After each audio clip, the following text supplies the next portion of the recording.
देखिए प्रश्नावली देखेंगे, इसमें 1.1 का प्रश्न संख्या 1 है। इसमें क्वेश्चन कह रहा है कि क्या शून्य एक परमेय संख्या है, क्या आप इसे p/q के रूप में लिख सकते हैं। यहाँ p और q पूर्णांक है और q does not equal to 0। तो इसमें मैं बताया था, जब पहले बताया था कि परमेय संख्या, इसका उत्तर देखिए, इसका आंसर क्या लिखेंगे। इसमें जो बताया था कि जो 0 है, ये जो 0, तो 0/1 लिख सकते हैं। तो जब इसको 0/1 के रूप में लिख सकते हैं, तो और परमेय संख्या क्या कहता है, परमेय संख्या ये तो कहता है जिसको हम p/q के रूप में लिख सकते हैं। तो 0 को तो हम p/q के रूप में लिख सकते हैं, और ये p हो गया और ये क्या हो जाएगा आपका q। तो 0 को हम 0/1 लिखा है और परमेय क्या होता है p/q। तो जब 0/1 लिख सकते हैं तो बटे के रूप में तो लिख सकते हैं। इसका मतलब ये, इसका आंसर होगा हाँ 0। इसका लिखेंगे हाँ 0 एक परिमेय संख्या है, एक परमेय संख्या है और इसे p/q के रूप में व्यक्त कर सकते हैं, p/q के रूप में व्यक्त कर सकते हैं। तो यही इसका आंसर हो जाएगा, p/q के रूप में इसे व्यक्त कर सकते हैं। और आपका जो ये लिखा है q जो है, q कह रहा है क्या ये जो q आपका 0 है, नहीं। तो यही कह रहा है कि q 0 के बराबर नहीं है, मतलब पाई काट दिया ना, तो जो 0 के बराबर नहीं है। ये दूसरे पहले का आंसर है। कह रहा है कि यहाँ से सेकंड क्वेश्चन है, प्रश्न संख्या 2, 3 और 4 के बीच में 6 परमेय संख्याएं बताना है। 3 और 4 के बीच में 6 परमेय संख्याएं। परमेय संख्या का मतलब इसको 3 और 4 को बटे के रूप में लिखना है, और इनके बीच में कितनी संख्या आनी चाहिए, 6। तो क्या करेंगे कि सबसे पहले लिखेंगे 3 और कितना है ये 4, इन्हीं के बीच में बताना है। तो यहाँ आप लिखेंगे 3 और यहाँ आप लिखेंगे हम लोग 4।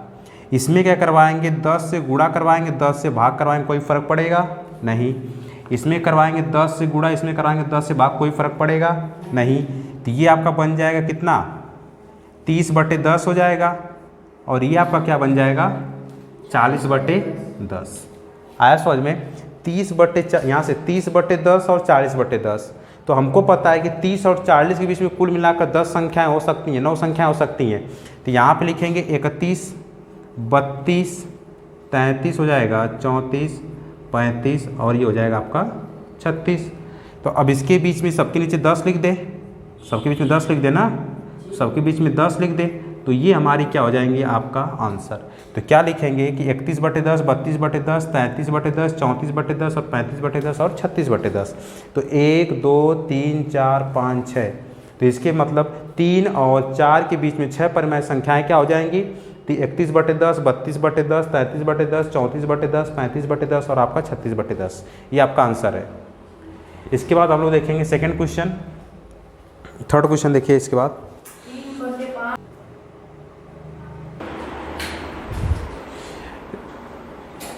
बाद आपका ये क्वेश्चन नंबर 3 है। क्वेश्चन नंबर 3 क्या है, 3/5 और 4/5 के बीच में 5 परमेय संख्या बताना है। क्या है, 3/5 है और 4/5 के बीच में कितना बताना है, 5 परमेय संख्या। तो इसका देखिए, इसका हल कैसे होगा, लिखेंगे 3/5 और किसके बीच में बताना है, 4/5। तो इसमें क्या करेंगे, 10 से गुणा और 10 से भाग करवा देंगे, 10 से गुणा करवा देंगे, 10 से भाग। तो ये आपका बन जाएगा 30/50, 40/50 बन जाएगा। आपको बताना है इसमें 5 परमेय संख्या। तो हमको पता है कि 30 के बाद आता है 31, 31 के बाद आता है 32, 32 के बाद 33, 33 के बाद 34 और 34 के बाद आता है 35। अब 35 के बाद आपका 40। तो यहाँ पर लिखेंगे 50, सबके बटे में क्या कर देंगे 50, क्योंकि 50 से 50 है तो 50 के बीच में कोई कुछ नहीं है, तो सबके बीच में लिख देंगे 50, यहाँ पे 50 और ये हो जाएगा आपका 50। तो आपकी परमेय संख्याओं का आंसर ये आपका पूरा सॉल्यूशन हो जाएगा, 31/50, 32/50, 33/50, 35/50 और ये हो जाएगा 34/50 और 35/50। तो ये आपकी 1, 2, 3, 4, 5, ये पाँचों आपकी क्या हो जाएंगी, परमेय संख्याएँ हो जाएंगी। इसका नेक्स्ट क्वेश्चन है कुछ प्रश्न संख्या 4 में। प्रश्न संख्या 4 कह रहा है आपसे कि नीचे दिए गए कथन का सत्य या असत्य नीचे दिए गए कथन सत्य है या असत्य, कारण के साथ अपना उत्तर दीजिए। तो आपका प्रश्न संख्या पहला है कि प्रत्येक प्राकृतिक संख्या एक पूर्ण संख्या होती है। तो मैं आपसे बताया था कि प्रत्येक प्राकृतिक संख्या एक पूर्ण संख्या होती है। इसमें मैं बताया था कि प्राकृतिक संख्या क्या होती है। प्राकृतिक संख्या जैसे यहाँ पे जैसे मानेंगे कि प्राकृतिक संख्या, जैसे यहाँ समझा दे रहा हूँ। प्राकृतिक संख्या होती है 1 से स्टार्ट होकर 2, 3, 4 डैश यहाँ अनंत तक होती है, ये प्राकृतिक संख्या है। और पूर्ण संख्या क्या होती है? पूर्ण संख्या में हो जाएगा 0 से लेकर 1, 2, 3, 4, ये हो जाएगा आपका अनंत तक। ठीक है, तो क्वेश्चन आपका है कि क्या प्रत्येक प्राकृतिक संख्या पूर्ण संख्या होती है? तो प्राकृतिक संख्या तो ये है, तो क्या कह रहा है कि ये प्रत्येक प्राकृतिक संख्या पूर्ण संख्या होती है? बिल्कुल होती है। प्राकृतिक संख्या पूर्ण संख्या में आ रही है, इतना यहाँ से ये पूरा क्या हो जाएगा आपका प्राकृतिक संख्या आ जा रही है। और तो यहाँ पे लिखेंगे पूर्ण संख्या, यहाँ पे लिखेंगे इसका आंसर लिखेंगे हाँ प्रत्येक प्राकृतिक संख्या, यहाँ पे लिखा जाएगा प्रत्येक प्राकृतिक संख्या। हाँ, प्रत्येक प्राकृतिक संख्या एक क्या होती है? पूर्ण संख्या। प्रत्येक प्राकृतिक संख्या क्या होती है आपकी? पूर्ण संख्या होती है। इसका आंसर हो जाएगा प्रत्येक संख्या पूर्ण संख्या होती है। और क्यों होती है? क्योंकि इसमें यहाँ से एक से कहाँ तक होता है? 1 से अनंत तक 1 से अनंत तक प्राकृतिक संख्या कामा पूर्ण संख्या में निहित होती है। क्या होती है? निहित होती है। ये हो गया निहित होती। तो इसके लिए यहाँ से लिखेंगे निहित होती है। तो ये आपका हो गया आपका प्रत्येक प्रत्येक प्राकृतिक संख्या एक पूर्ण संख्या होती है, क्योंकि 1 से अनंत प्राकृतिक संख्या और पूर्ण संख्या ये सब क्या होती है? निहित होती है। ठीक, सेकंड क्वेश्चन आपका है कि प्रत्येक पूर्णांक एक पूर्ण संख्या होती है। तो पूर्णांक क्या होता है? पूर्णांक में बताया था कि इसमें से -1, मतलब इसमें माइनस अगर 1 बताना है तो -1, 0, 1, अगर -2 बताना है तो -2, -1, 0, 1, -2 हो जाएगा। तो इसी तरह कराया कि क्या प्रत्येक पूर्णांक एक पूर्ण संख्या होती है?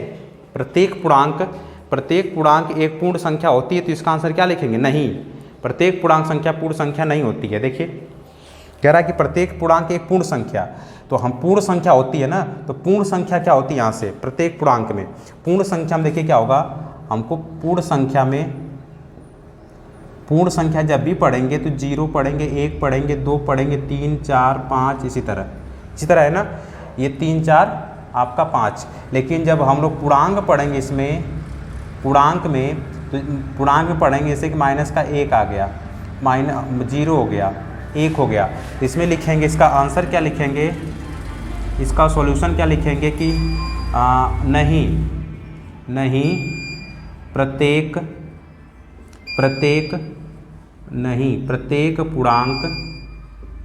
प्रत्येक पूर्णांक संख्या एक पूर्ण संख्या क्या होती है? पूर्ण संख्या नहीं होती है। प्रत्येक पूर्ण संख्या यहाँ से नहीं, प्रत्येक पूर्णांक एक पूर्ण संख्या नहीं होती है, क्योंकि पूर्ण संख्या में -1 नहीं होता है। ये आपका आंसर हो जाएगा। है समझ में? यही इसका आंसर हो जाएगा। नहीं, प्रत्येक पूर्णांक संख्या एक पूर्ण संख्या नहीं होती है, क्योंकि इसमें -1 नहीं होता है।